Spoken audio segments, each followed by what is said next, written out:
Obrigada, Molica. E aí, Borges? Vou já jogar para você. Inclusive, quero saber se havia alguma outra estratégia possível para o presidente Jair Bolsonaro, para o candidato Jair Bolsonaro, nesse palanque, querendo ou não, que tem para falar para o mundo. Existia alguma outra saída? Havia alguma outra expectativa com relação à postura, ao que ele disse também? Bom dia, Stephanie, Colombo, Molica, todos que estão acompanhando. Olha, o que a gente pode destacar primeiro, evidentemente, foi um discurso muito paroquial, um discurso muito feito ali, como disse bem o Molica, por cercadinho ideológico. Ele tinha uma oportunidade de pensar no legado, se ele tivesse uma vocação, uma vontade de ser um estadista, de alguém que olha...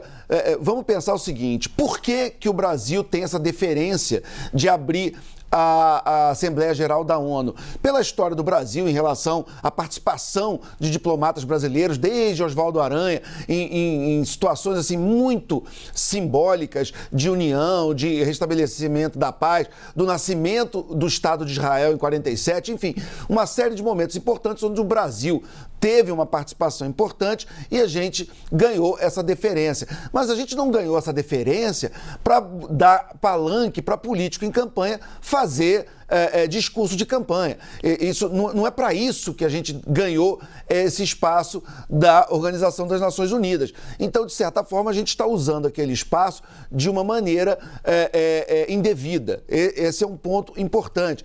Eu me lembro, por exemplo, que se criticava muito Donald Trump em relação a uma série de posições dele, mas eu me lembro um discurso que ele deu na Polônia, que foi um discurso para o mundo, foi um discurso de estadista e tal. Quer dizer, você pode ser um político de direita, você pode ser um político conservador, nem que o Trump seja, mas que ele tinha um apelo a essa parte do eleitorado americano, mas quando ele ia para fora, quando ele foi para o portão de Brandemburgo ou quando ele foi para a Polônia, ele tinha, pelo menos ao lado dele, gente que escreviam e assessorava ele, dando discursos ali para o público mundial, para o público europeu, e não apenas para aquela paróquia ideológica, pensando na primeira eleição ali, na mais imediata.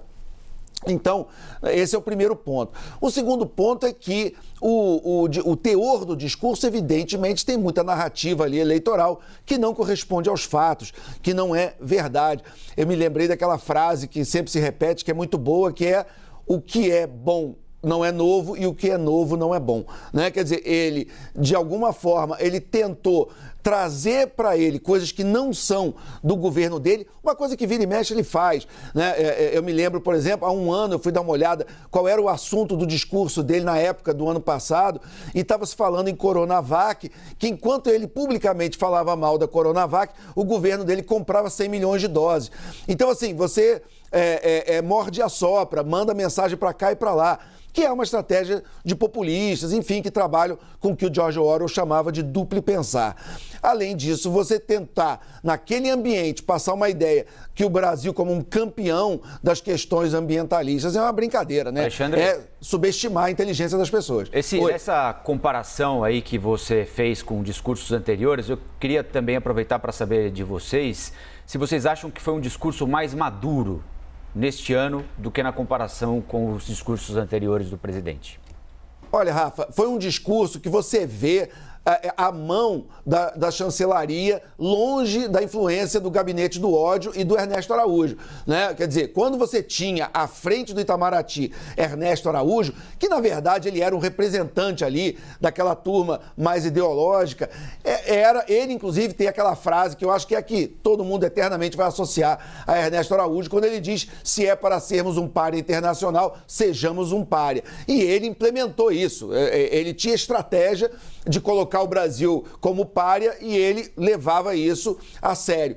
Esse discurso de ontem foi diferente. Esse discurso foi, comparado com os outros, um pouco, com uma oitava abaixo. Um discurso um pouco menos agressivo, um pouco menos belicoso, mas ainda assim longe de um discurso de estadista.